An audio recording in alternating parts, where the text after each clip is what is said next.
Halo, sore. Yuk cari kopi, kita belajar psikologi komunikasi lagi bersama aku tentunya. Oke, sekarang kita belajar psikologi komunikasi pada pentingnya dalam prakteknya ya di komunikasi. Oke,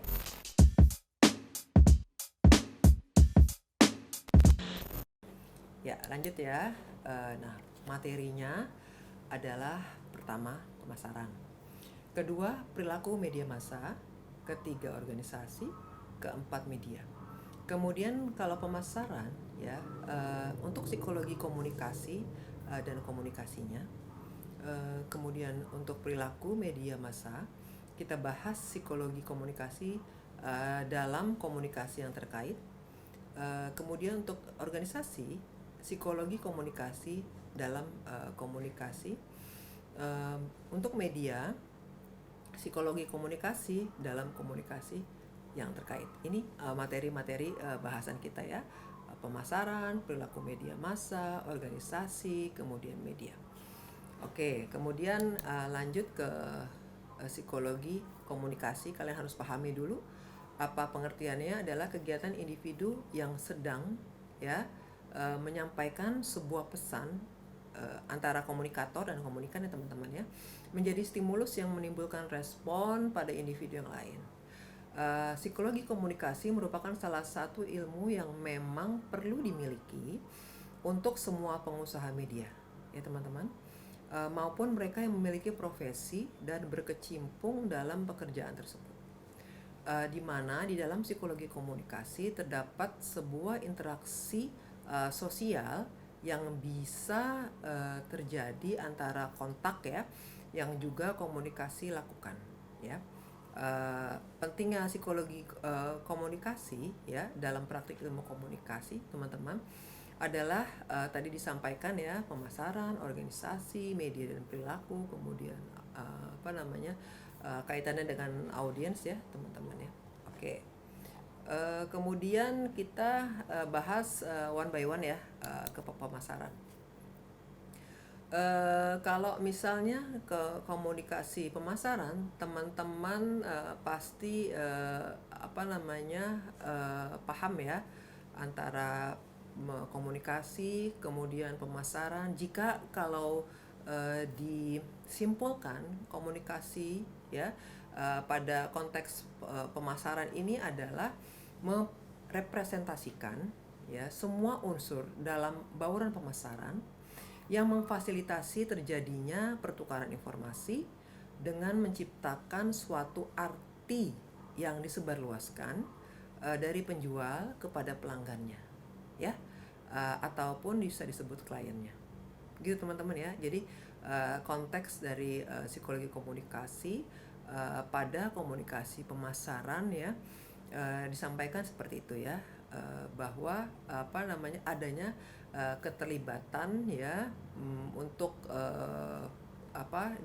dalam hal ini antara komunikan dan antara komunikator dan komunikan ya saling berinteraksi ya melalui bauran pemasaran ya untuk memfasilitasi ya terjadinya pertukaran informasi dengan menciptakan suatu arti ya yang disebarluaskan ya, dari komunikator ke komunikan, dalam hal ini penjual dan pelanggan ataupun kliennya. Itu aku bahas lagi ya teman-teman ya. Kemudian tujuannya sendiri adalah untuk perubahan ya, khususnya untuk knowledge. Kemudian adalah sikap ya, perubahan sikap, kemudian adanya agar loyal konsumen, agar setia ya pada produk tersebut. Bagaimana tuh strategi komunikasi pemasarannya ya? Adalah taktik kita ya sebagai komunikator memberikan informasi, kemudian mempengaruhi, mempromosikan kegiatan pemasaran tersebut agar terciptanya keberhasilan ya. Artinya keberhasilannya membeli produk tersebut ya. Karena nilai-nilai implementasi dari psikologi komunikasi pada konteks komunikasi pemasaran khususnya ya.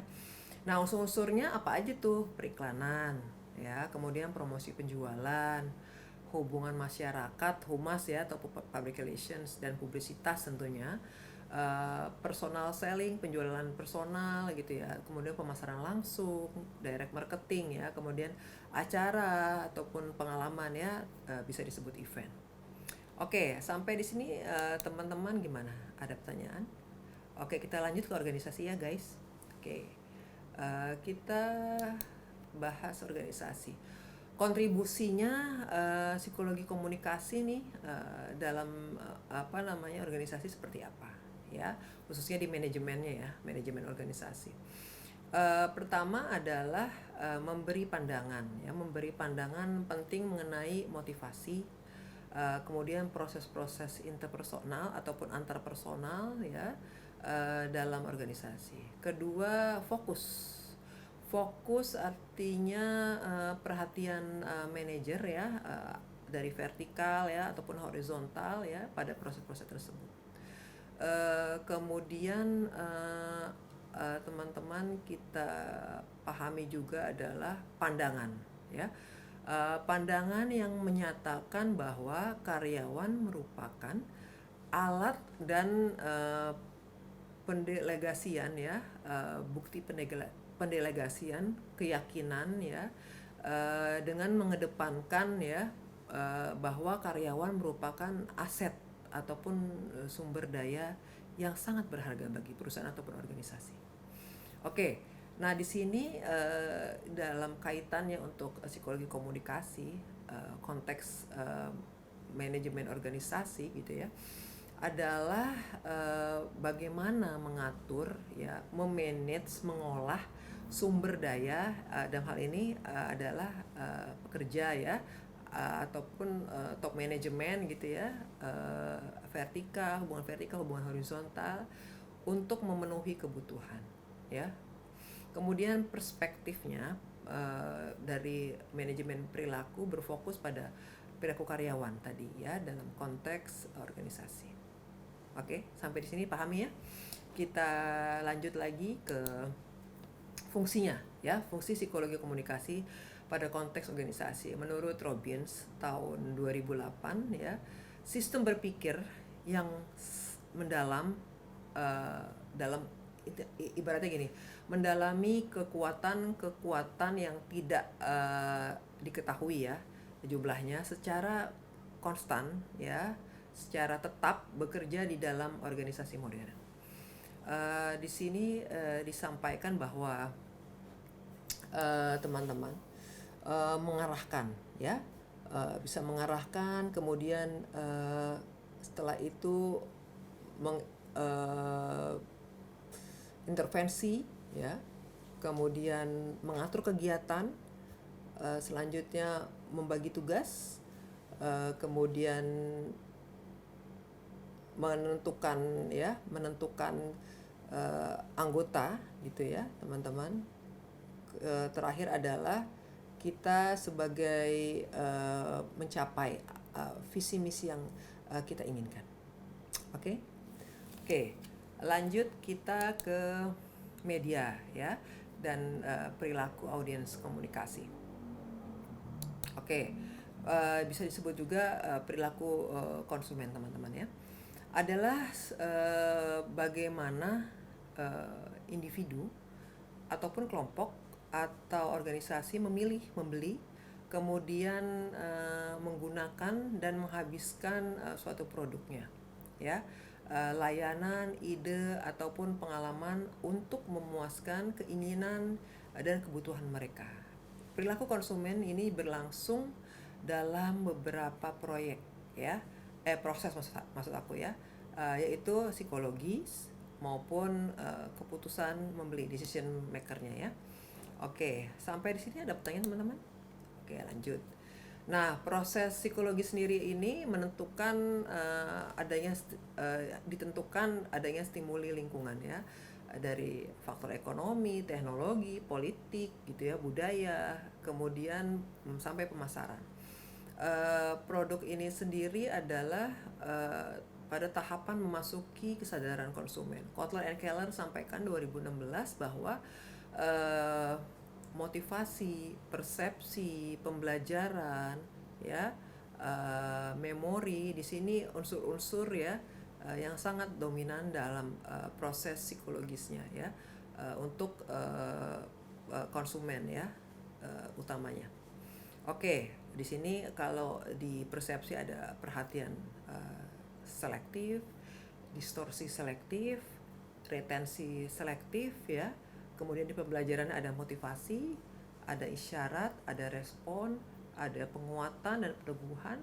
Motivasi adalah perekaman memori, kemudian pemanggilan memori, recall ya, memori recall. Oke, sampai di sini ada pertanyaan? Oke, kita teruskan. Kita ke proses keputusan pembelian ya, decision maker gimana nih? Ada problem recognition, information search ya, evaluation of alternative gitu ya, purchase decision, kemudian post purchase behavior. Di sini disampaikan Kotler and Keller juga proses keputusan pembelian ini yang tadi aku sebutkan adalah prosesnya dalam tahapannya ya. Kemudian disampaikan manfaatnya adalah mempelajari proses komunikasi dalam perilaku konsumen, ada dapat mengetahui, memahami ya pengertian dari komunikasi pemasaran, kemudian prosesnya seperti apa, pengertian perilaku konsumennya, kemudian ada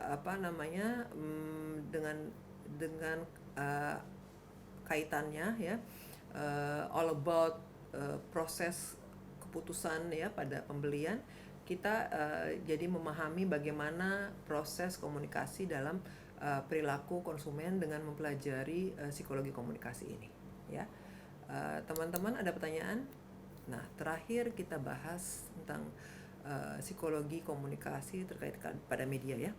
Di sini penyampaian pesan lebih akurat, kredibilitas, kredibel. Kemudian adalah meminimalisir persepsi yang salah, pandangan yang salah gitu ya. Bisa membantu dalam setiap komunikasi yang dilakukan. Kemudian mudah ya dalam mempengaruhi, dalam menggiring opini. Gitu ya teman-teman ya. Pastinya dengan kredibilitasnya sang komunikator ya agak kredibel. Ini manfaat dari psikologi komunikasi ya terkait media teman-teman ya. Oke, sampai di sini ada pertanyaan? Oke, ingat ya teman-teman, manfaat dari psikologi komunikasi ya yang terkait media tadi ya. Penyampaian yang akurat, kemudian komunikator yang kredibel, kaitan dengan kredibilitas ya, meminimalisir persepsi yang salah, miskom gitu ya, bisa membantu ya dari setiap komunikasi yang dilakukan. Kemudian terakhir mudah dalam mempengaruhi dan menggiring opini. Jadi apa yang kalian mau, mereka akan ikut apa yang kalian mau. Oke, demikian guys. Sekian kuliah dari aku. Assalamualaikum warahmatullahi wabarakatuh.